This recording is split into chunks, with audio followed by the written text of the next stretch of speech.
तो बायोमोलिक्यूल्स जो है which are present in our body, ठीक। तो इसमें हमको क्या क्या पढ़ना है, कार्बोहाइड्रेट, प्रोटीन, विटामिन्स और amino acids. Amino acids actually में प्रोटीन का ही पार्ट है, अमीनो एसिड भी उसी का ही पार्ट है, ठीक है। और एक न्यूक्लिक एसिड्स, ठीक। तो सबसे पहले हम कार्बोहाइड्रेट्स, यही सबसे ज्यादा इंपॉर्टेंट कार्बोहाइड्रेट्स ही इसमें।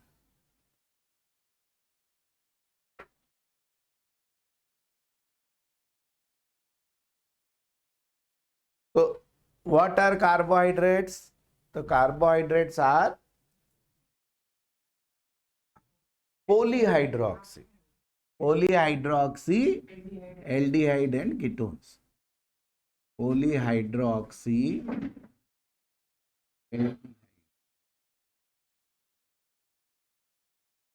and ketones, इनको हम क्या बोलते हैं, कार्बोहाइड्रेट्स बोलते हैं ना। मतलब they have more than one OH group ना, और वन एल्डिहाइडिक और कीटोनिक ग्रुप है ना। जैसे ये, this is the simplest carbohydrate है ना, and it is called glyceraldehyde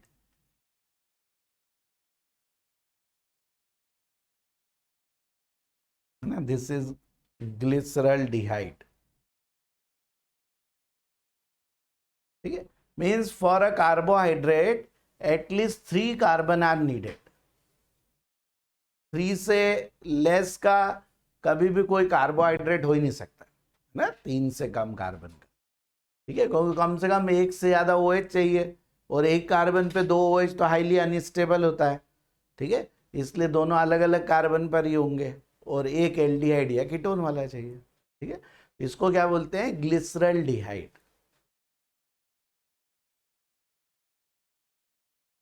ठीक। और इनका अब ये इसमें क्या है कि ऐसा भी हो सकता है इसका ओरिएंटेशन ना, OH की पोजीशन ऐसी और ऐसी दोनों हो सकती है, ठीक है।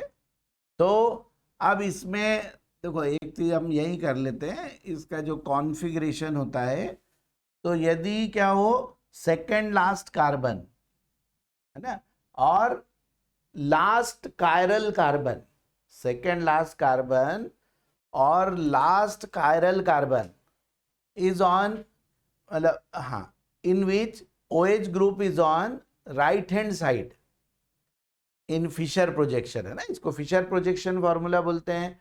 तो if OH group on right hand side on second last carbon और last chiral carbon, then it is called capital D form ना, इसको बोलते हैं हम कैपिटल D, ठीक है।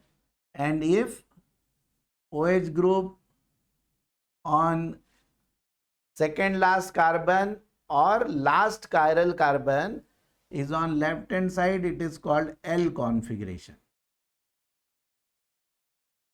है ना। This is L glyceraldehyde, D glyceraldehyde and L glyceraldehyde, ठीक है। तो ये इसमें तो देखो एक ही कार्बन कायरल है ना, ये वाला, this one is chiral carbon, ठीक है। All the 4 group are different. तो इसमें लास्ट भी वही है कायरल, और सेकेंड लास्ट कार्बन भी यही है, ठीक है। तो इसके अराउंड ये पोजीशन चेंज हो। अब it is a coincidence that in glyceraldehyde है ना, D form has cap dextro rotatory and L form is levo rotatory है ना, but D and L do not have any linked with plus and minus sign, means dextro और levo rotatory है ना। उसका मतलब कोई भी इससे कोई भी रिलेशन नहीं है ना। कैपिटल D होते हुए भी वो लीवो हो सकता है, कैपिटल L होते हुए भी डेक्स्ट्रो हो सकता है, बट ग्लिसरल्डिहाइड में ना उसका कैपिटल D फॉर्म ही डेक्स्ट्रो रोटेटरी है, capital L form levo rotatory है ना। तो ये जरूरी नहीं कि सबके लिए है ना। तो ये जो कॉन्फ़िगरेशन, इनको कॉन्फ़िगरेशन बोलते हैं, DL कॉन्फ़िगरेशन। तो ये जरूरी नहीं है कि सभी के लिए ऐसा हो, ठीक है। लेकिन हाँ, ग्लिसरल्डिहाइड के केस में it may be, it is a coincidence कि ये ऐसा ही है, ठीक है, कि इसके प्लस फॉर्म कोई कैपिटल डी बोला गया है और माइनस फॉर्म को कैपिटल है। लेकिन बाकी सब में ये जरूरी नहीं है कि कैपिटल डी मतलब डेक्स्ट्रो हो, कैपिटल एल मतलब लीवो, है ना, ये ध्यान रखने की चीज है। ठीक है, ऐसा कोई जरूरी नहीं है। जैसे फॉर एग्जाम्पल एक होता है हमारा फ्रक्टोज ना, फ्रक्टोज इस टाइप से होता है,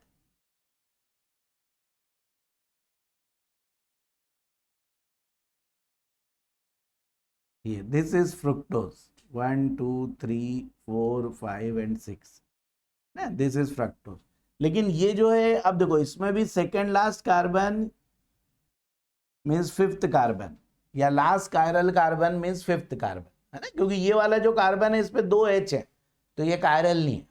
ठीक है, तो फिफ्थ कार्बन को हम देखेंगे, तो फिफ्थ कार्बन में OH ग्रुप राइट साइड है, इसको इसलिए क्या बोलेंगे, capital D, but this is levo rotatory, है ना, एल फ्रक्टोज है, मतलब D, sorry, capital D minus fructose.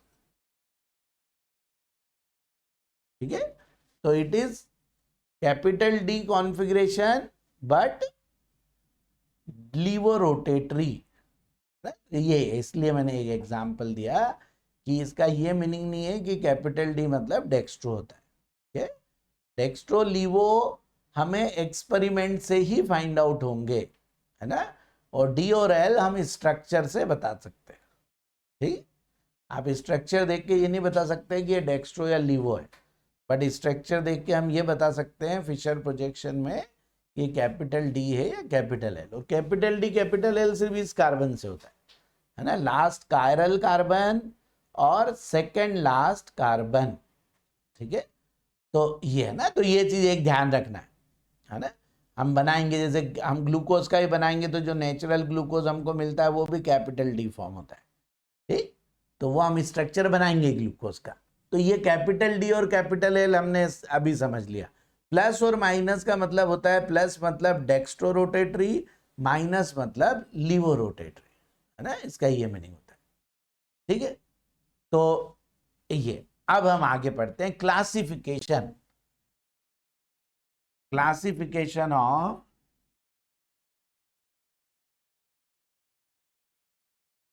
Carbohydrates.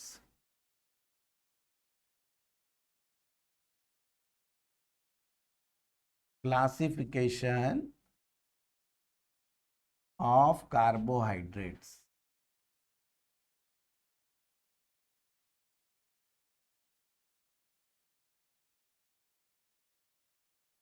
ठीक है, तो इनका जो है ना क्लासिफिकेशन करते हैं, है ना, they most of the carbohydrates are sweet taste, है ना, नॉट ऑल, है ना, most of the carbo they are called sugar, है ना, उनको शुगर भी बोलते हैं, है ना, और कुछ जो स्वीट वाले नहीं होते उनको नॉन शुगर्स बोलते हैं। ठीक है, तो मोस्टली स्वीट होते हैं तो इसलिए इनको सेकेराइड्स भी बोला जाता है। तो इसमें अब जैसे फर्स्ट है हमारा मोनोसेकेराइड,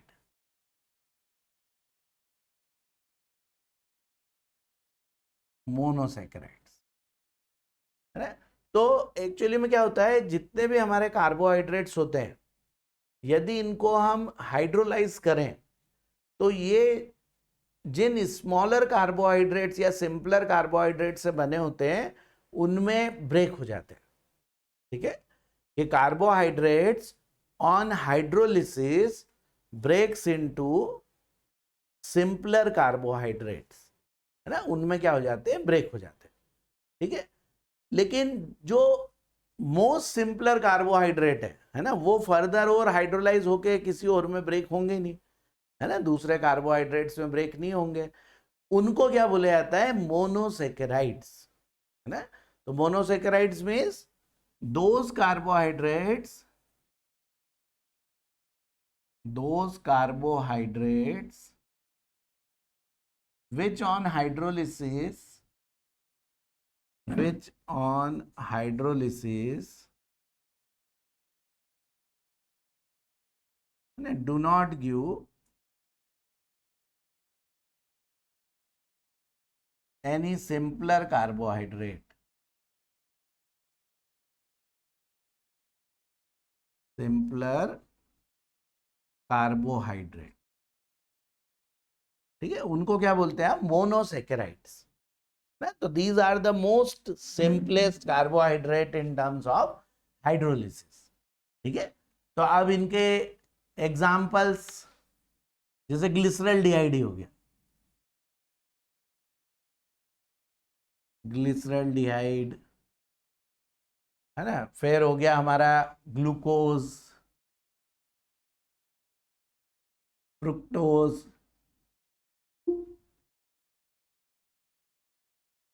ग्लूकोज, फ्रक्टोज, है ना, ribose, etcetera. These are simpler carbohydrates. They do not further hydrolyzed into any simpler carbohydrate, ठीक है। तो these are called monosaccharides, इनको बोलते हैं monosaccharides। फिर नेक्स्ट डाइसैकेराइड्स, या डाई की, अब देखो डाई, ट्राई, टेट्रा बहुत सारे होते हैं, तो इनको एक थोड़ी बड़ी कैटेगरी बना दी, ऑलिगोसैकेराइड, ऑलिगोसैकेराइड,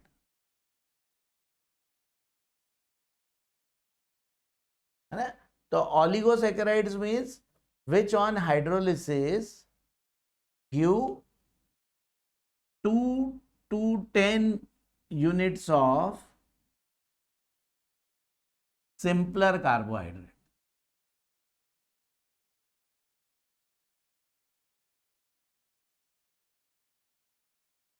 है ना, कि 2 से लेके 10 तक ये सिंपलर कार्बोहाइड्रेट्स में ये हाइड्रोलाइज हो सकते हैं, ठीक है। इनको बोलते हैं हम ऑलिगोसैकेराइड्स, मींस डाइसैकेराइड, ट्राइसैकेराइड, टेट्रासैकेराइड, है ना, ऐसे करते करते डेकासैकेराइड्स तक सब क्या होंगे, ओलिगो के पार्ट होंगे, ठीक है। डाई से लेके डेका मतलब 10 तक, है ना, जो सिंपलर उसमें ब्रेक होते हैं, उन सबको क्या बोलते हैं, ऑलिगोसैकेराइड, है ना। जैसे फॉर एग्जांपल सुक्रोज, है ना, माल्टोज, लैक्टोज, है ना, ये तीनों ही कैसे हैं, डाइसैकेराइड्स। रेफिनोज,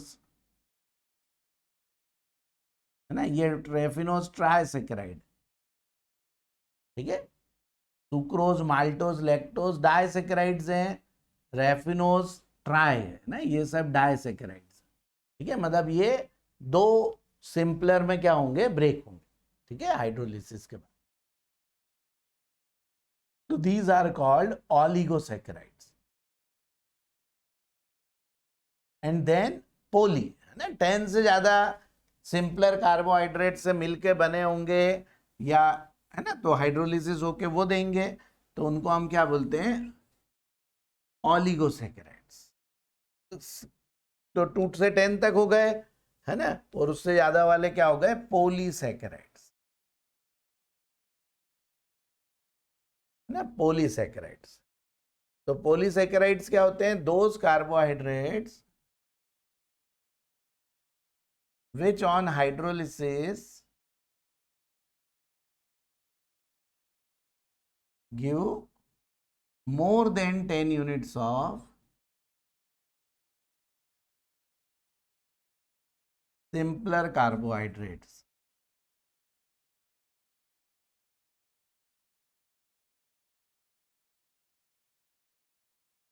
ठीक है। एंड एग्जाम्पल्स आर स्टार्च, है ना, ग्लाइकोजन, सेल्यूलोज, एटसेट्रा, ना, दीज आर पॉलीसैकेराइड्स, है ना। इन्हीं को हमको थोड़ा थोड़ा सा पढ़ना भी है ना, जो हमने एग्जाम्पल्स इनमें देखे हैं उन्हीं एग्जाम्पल्स को हमको पढ़ना है, ठीक है। तो ये हो गया, देखो, एक टाइप का क्लासिफिकेशन, है ना। अब एक वो भी था शुगर, नॉन शुगर, तो जनरली ये जो होते हैं, है ना, स्वीट टेस्ट वाले, है ना, तो जो मोनोसैकेराइड्स और ओलिगो ये तो सब लगभग स्वीट ही होते हैं, ठीक है ना। पोली में ही, है ना, क्या होते हैं, नॉन स्वीट वाले भी होते हैं, ठीक है। फिर एक और जो इम्पॉर्टेंट क्लासिफिकेशन है वो है रिड्यूसिंग शुगर और नॉन रिड्यूसिंग शुगर, ये भी पूछा जा सकता है ना, reducing sugar and non reducing sugar. तो रिड्यूसिंग शुगर अब आपको पता ही है ना, एल्डिहाइड और कीटोन में हम पढ़ते हैं कि जो कंपाउंड टॉलिन्स फेलिंग्स, है ना, ये टेस्ट देते हैं, है ना, वो क्या होते हैं, मतलब टॉलिन्स फेलिंग्स रिएजेंट को क्या करते हैं, रिड्यूस करते हैं, है ना, एल्डिहाइड्स और इवन, है ना, अल्फा हाइड्रोक्सी कीटोन्स भी देते हैं टॉलिन्स फेलिंग्स टेस्ट, ठीक है। तो अब आपने देखा ही है कि इनमें जो कीटोन्स होते हैं कार्बोहाइड्रेट्स में, उनके भी पास वाले कार्बन पे क्या होता है, OH होता है, मतलब वो भी क्या है, अल्फा हाइड्रोक्सी है ज्यादातर, ठीक है। तो ज्यादातर कार्बोहाइड्रेट जो होंगे वो क्या होंगे, ये टेस्ट देंगे, टॉलिन्स और फेलिंग्स टेस्ट देंगे, ठीक है, जिनमें ऐसा है पॉलीहाइड्रोक्सी वो है या फिर एल्डिहाइड है ना, क्योंकि वो ये टेस्ट देते हैं। तो उन्हीं को हम क्या बोलते हैं, रिड्यूसिंग शुगर, रिड्यूसिंग शुगर, है ना। तो reducing sugar means those carbohydrates which reduce which reduce या और give टॉलिन्स और फेलिंग्स रिएजेंट, है ना, बेनेडिक्ट को भी करेंगे, टॉलिन्स फेलिंग्स रिएजेंट ना, और टेस्ट, है ना, which give Tollens Fehling's test, ठीक है, उनको हम क्या बोलेंगे, रिड्यूसिंग शुगर्स, है ना। तो अब रिड्यूसिंग शुगर के जितने भी मोनोसैकेराइड्स हैं वो सभी इसके एग्जाम्पल है, ऑल मोनोसैकेराइड्स, क्योंकि मोनोसैकेराइड या तो एल्डिहाइड होंगे या फिर अल्फा हाइड्रोक्सी कीटोन्स होंगे, ठीक है, तो वो तो सब ये देते ही है ना, मतलब ग्लूकोज, है ना, राइबोज, फ्रुक्टोज एटसेट्रा, ग्लिसरॉल्डिहाइड, है ना, ये सब भी करेंगे, ठीक है। फिर बाकी ओलिगो में भी कुछ होते हैं और कुछ नहीं होते, तो कुछ एक हमारे एग्जाम्पल जो हमें कॉमनली पूछे जाते हैं, तो उनमें माल्टोज, लैक्टोज, है ना, ये सब क्या है, रिड्यूसिंग शुगर से, ठीक है। जब हम इनके थोड़े से स्ट्रक्चर देखेंगे तो उसमें हम ये देखेंगे भी कि कैसे स्ट्रक्चर से ये चीज पता लग सकती है ना, कि ये जो, उनमें तो कोई डाउट ही नहीं है ना, मोनोसैकेराइड्स में, लेकिन जो हमारे ये ओलिगोसैकेराइड्स हैं, है ना, इनमें थोड़ा हमको देखना, बाकी ये स्टार्च, सेल्यूलोज, ये भी सब जो होंगे ये नॉन रिड्यूसिंग में आएंगे ना, ये रिड्यूसिंग नहीं होंगे, ठीक है ना। तो अब, तो ये क्या होगा हमारे रिड्यूसिंग शुगर्स, तो ये एग्जाम्पल्स आपको पूछ सकते हैं ना, या एग्जाम्पल देके पूछ सकते हैं कि is it reducing non reducing, है ना, ऐसा क्वेश्चन आ सकता है, ठीक। हाँ, फिर दूसरे क्या हो गए, नॉन रिड्यूसिंग शुगर, नॉन, इसमें, हाँ राइबोस, ये भी हम उसमें न्यूक्लिक एसिड में पढ़ेंगे, नॉन रिड्यूसिंग,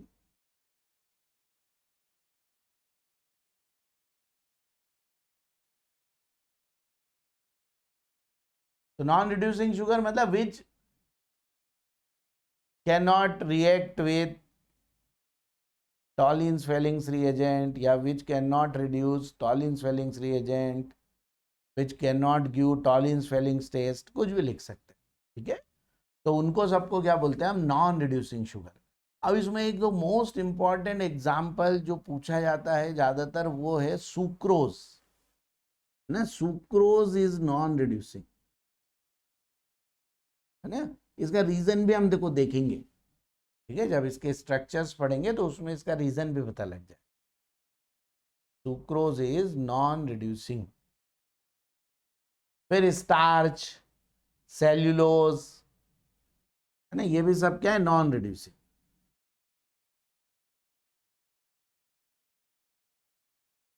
एटसेट्रा, है ना। तो ये भी क्लासिफिकेशन एक हुआ। ऐसे नंबर ऑफ कार्बन एटम से भी हो सकता है ना। जैसे राइबोज हो गए तो इनको पेंटोज शुगर बोल देते हैं, इनमें 5 कार्बन होते हैं। ग्लूकोज फ्रक्टोज होते हैं, इनमें 6 कार्बन होते हैं, तो हेक्सोज भी बोल देते हैं, है ना। ट्रायोज, टेट्रोज, है ना, पेंटोज, हेक्सोज, ऐसा भी बोलते हैं on the basis of number of carbon atoms. तो खैर हमें तो यही दोनों का ध्यान रखना है। ग्लूकोज फ्रक्टोज क्या हो जाएंगे, हेक्सोस हो जाएंगे, है ना। राइबोज क्या हो जाएगा, पेंटोज हो जाएगा। ठीक है, ग्लिसरॉल डिहाइड क्या हो गया, ट्रायोज हो गया। ठीक है, ऐसे ऐसे भी एक वो बोलते हैं। ठीक है, तो ये क्या हो गया हमारे क्लासिफिकेशन। अब इसके बाद हमें देखो क्या है, ग्लूकोज पर थोड़ा सा एम्फेसिस करा हुआ है, और उससे फिर कुछ दूसरों के फिर स्ट्रक्चर पर हम आ पाएंगे। ठीक है, तो अब ऐसा करो, स्ट्रक्चर ऑफ ग्लूकोज। स्ट्रक्चर के साथ साथ ये भी लिख लो, structure and reactions of glucose ना, क्योंकि उसका जो स्ट्रक्चर है वो कुछ रिएक्शन से ही पता लगाया गया, है ना, उन रिएक्शंस को करके ही पता लगाया गया। ठीक है, तो इसीलिए साथ में ही उसकी एक तरह से प्रॉपर्टीज को भी हम पढ़ लेते हैं जब हम स्ट्रक्चर पढ़ते हैं उसका। ठीक है, कि कैसे स्ट्रक्चर पता लगा। तो स्ट्रक्चर ऑफ ग्लूकोज,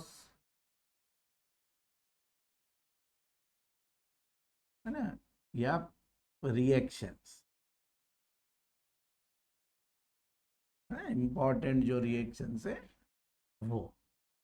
तो अब ग्लूकोज का मॉलिक्यूलर फॉर्मूला क्या होता है, C6H12O6। फ्रक्टोज का भी यही होता है ना, गैलेक्टोज का भी यही होता है। ठीक है, आइसोमर्स है इनके कई सारे। तो C6H12O6, this is called glucose, this is the molecular formula of glucose. ठीक है, तो अब इसका स्ट्रक्चर पता लगाने में कुछ रिएक्शन से भी हेल्प मिलती है, कि with HI in red phosphorus it give n-hexane, normal hexane, straight chain वाला हेक्सेन। तो ये तभी बन सकता है जब क्या हो, ग्लूकोज में भी 6 कार्बन की चेन हो, है कि वो 6 कार्बन एक चेन में ही लगे हो, है ना, तभी नॉर्मल हेक्सेन बनेगा। 6 कार्बन हो सकते थे, ब्रांच होती तो फिर ब्रांच वाला हेक्सेन बनता। ठीक है, तो जो अब ग्लूकोज को अभी हम इस ढंग से लिखेंगे, CHOCHOH होल 4 CH2OH। ठीक है, तो इसको यदि रेड फॉस्फोरस HI से करेंगे तो it will give an hexane.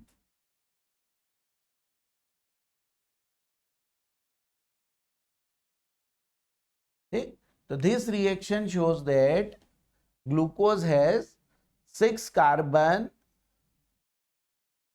linked in a chain।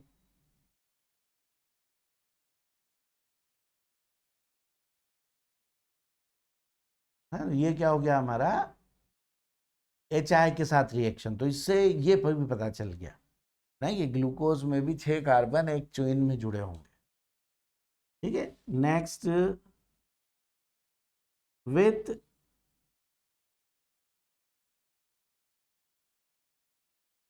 हाइड्रोक्सिलामीन, इसको बोलते हैं हाइड्रोक्सिलामीन, है ना। हमने देखो एल्डिहाइड कीटोन पढ़ ही लिया है ना, तो इसलिए ये हमारे लिए इजी हो जाता है। ऑक्सिलामीन गिव ऑक्साइम, है ना, विथ हाइड्रोक्सिलामीन गिव ऑक्साइम, मतलब कौन, glucose, and with HCN give cyanohydrine,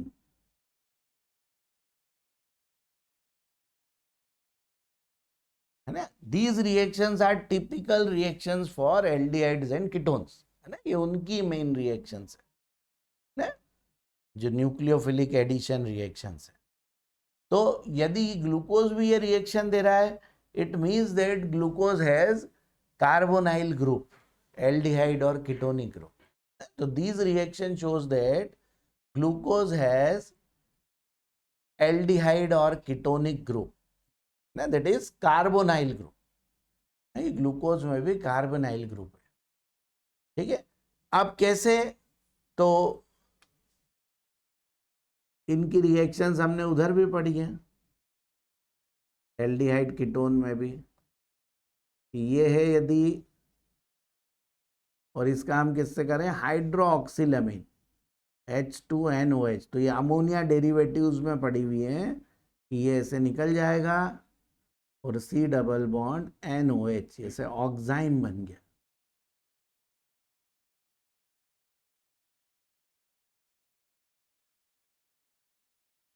oxime बन जाता है. This is called oxime.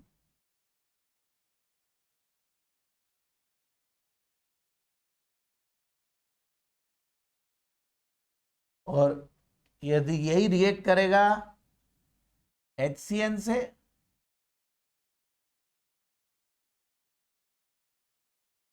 तो हमारा क्या बन जाएगा, साइनोहाइड्रिन. HCN से कैसे रिएक्ट करता है, ये बॉन्ड टूटती है, O पे H अटैच हो जाता है और ये CN इस C से अटैच हो जाता है ना. तो क्या बन जाता है, साइनोहाइड्रिन. एक ही कार्बन पर OH और CN दोनों आ जाते हैं, है ना. ये क्या हो गया, साइनोहाइड्रिन. ठीक. तो ग्लूकोज ये दोनों रिएक्शन देता है, इसका मतलब है कि ग्लूकोज हैव एल्डिहाइड और कीटोनिक ग्रुप. इनमें से कोई एक तो जरूर से ग्लूकोज में.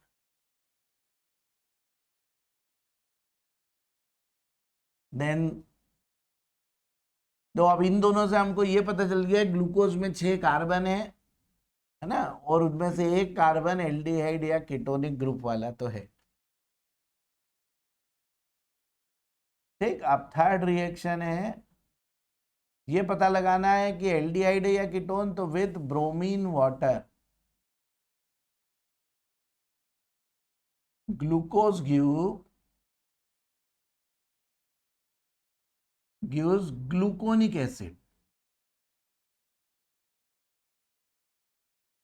ग्लूकोनिक एसिड ना, और ब्रोमीन वाटर से सिर्फ एल्डिहाइड ही करते हैं, कीटोन रिएक्ट नहीं करते. और ये कर रहा है ना, इसका मतलब है कि इसमें क्या है, एल्डिहाइड ही है. जो कार्बोनाइल ग्रुप है दैट इज एल्डिहाइडिक, है ना. तो इससे ये भी पता चल गया कि ग्लूकोज हैज एल्डिहाइडिक ग्रुप.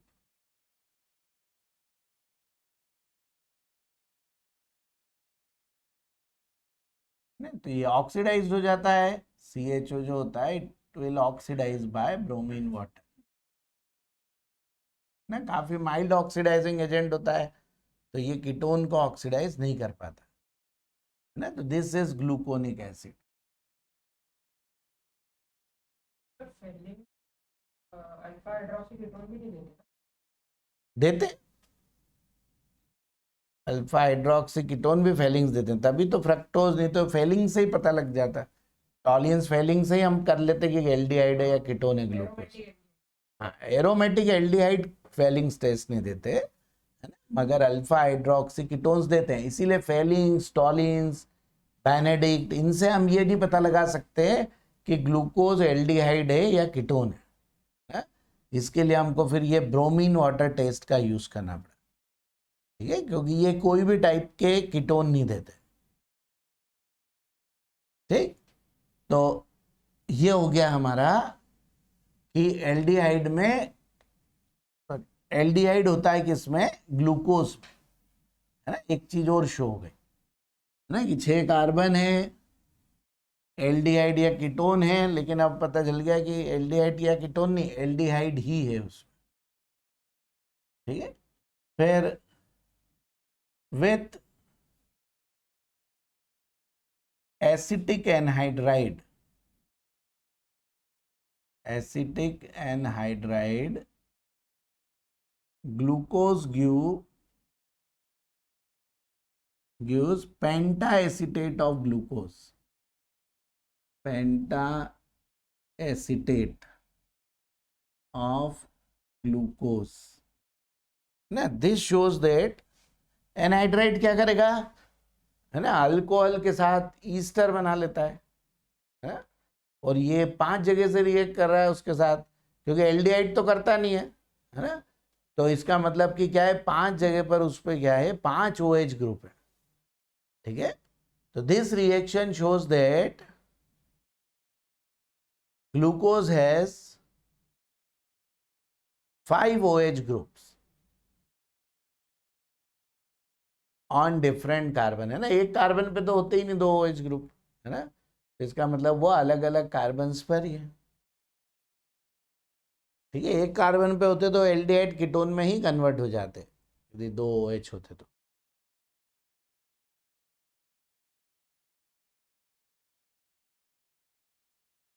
तो इसके साथ ईस्टर फॉर्मेशन होगा,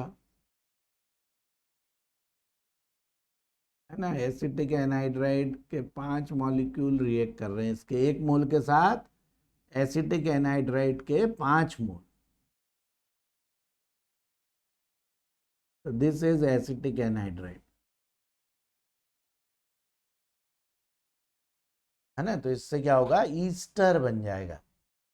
तो CHO तो रिटेन रहेगा ऐसा कैसा, लेकिन ये जो है इसमें C डबल बॉन्ड हो CH3 आ जाएगा H हट के। तो ये 4 है तो होल 4, और ये CH2O C डबल बॉन्ड हो CH3। ये देखो ईस्टर बन गया, है ना। ये H,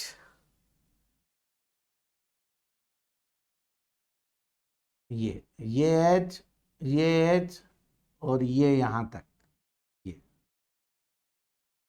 ये यहां तक,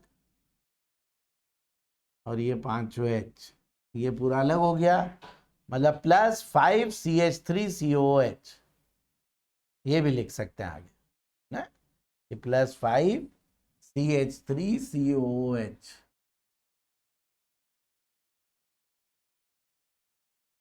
है ना, ऐसा हो जाए।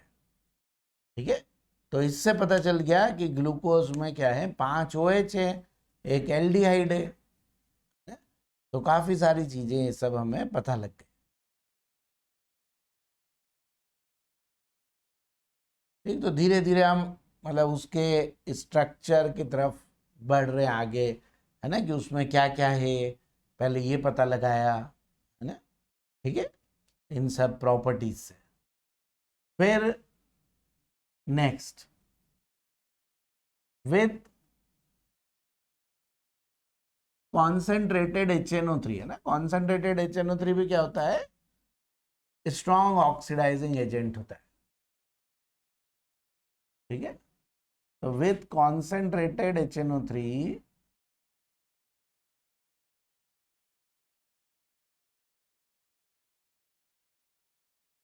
ना, ग्लूकोज गिव सैकेरिक एसिड,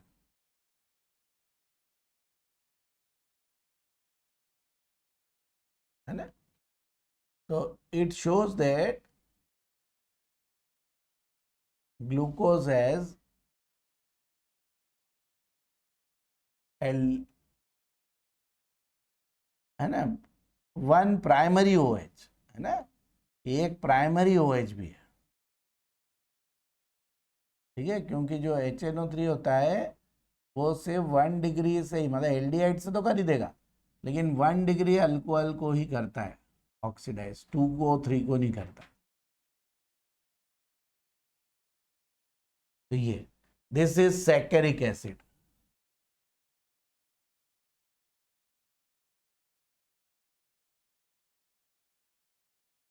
ठीक है, तो इससे और बिल्कुल क्लियर हो गया कि glucose has one primary OH group, है ना, बाकी के 4 OH ग्रुप सेकेंडरी होंगे 2 डिग्री, और एक इसमें एल्डिहाइड हो गया। एल्डिहाइड भी कॉर्नर पे ही होता है ना, तो एक कॉर्नर पर एल्डिहाइड हो गया और बाकी के 5 कार्बन पर OH हो गया।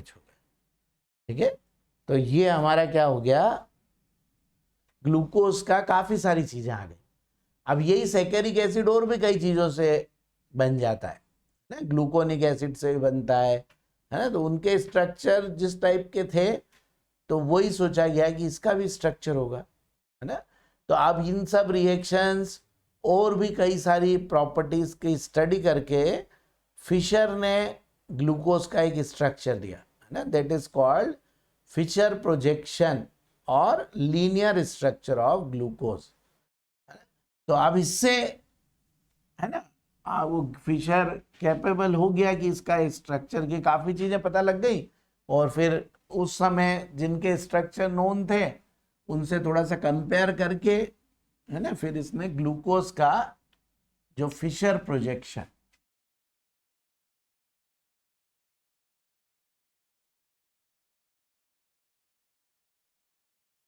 है ना, या लीनियर स्ट्रक्चर, ठीक। तो देखो, एक तो क्या होगा, 6 कार्बन की चेन होगी,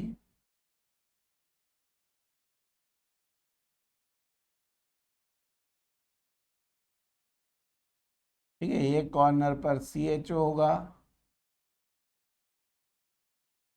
ठीक, और बाकी, है ना, फिशर के अकॉर्डिंग, है ना, ऐसे OH की पोजीशन इस ढंग से है,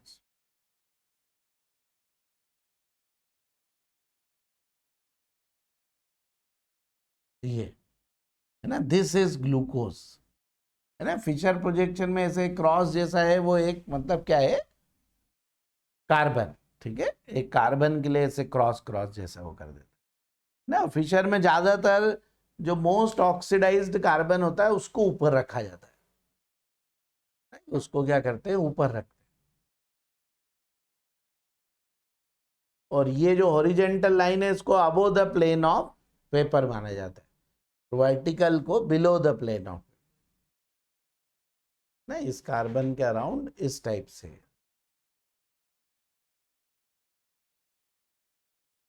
ठीक, अब देखो, अब इस स्ट्रक्चर से हमको साफ दिख रहा है कि जो ग्लूकोज होगा वो क्या होगा, कैपिटल डी, ना, क्योंकि इसका ये जो सेकेंड लास्ट कार्बन है या फिर लास्ट कायरल कार्बन है, IUPAC के अकॉर्डिंग जो लास्ट है, भले इसको उल्टा बना दो तो भी वही लास्ट होगा, है ना, ठीक है। तो अब ये कैसा है, कैपिटल डी, ना, लेकिन होता क्या है, ये डेक्स्ट्रो, है ना, ये डेक्स्ट्रो लीवो, तो देखो हमको सिर्फ किससे पता लगता है, एक्सपेरिमेंट से, ना। तो ये कैपिटल डी है बट प्लस ग्लूकोज, ना, because it is dextro rotatory,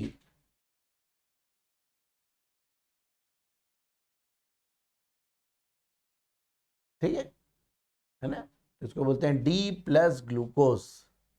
तो ये ग्लूकोज का फिशर प्रोजेक्शन, है ना, आया समझ में आया।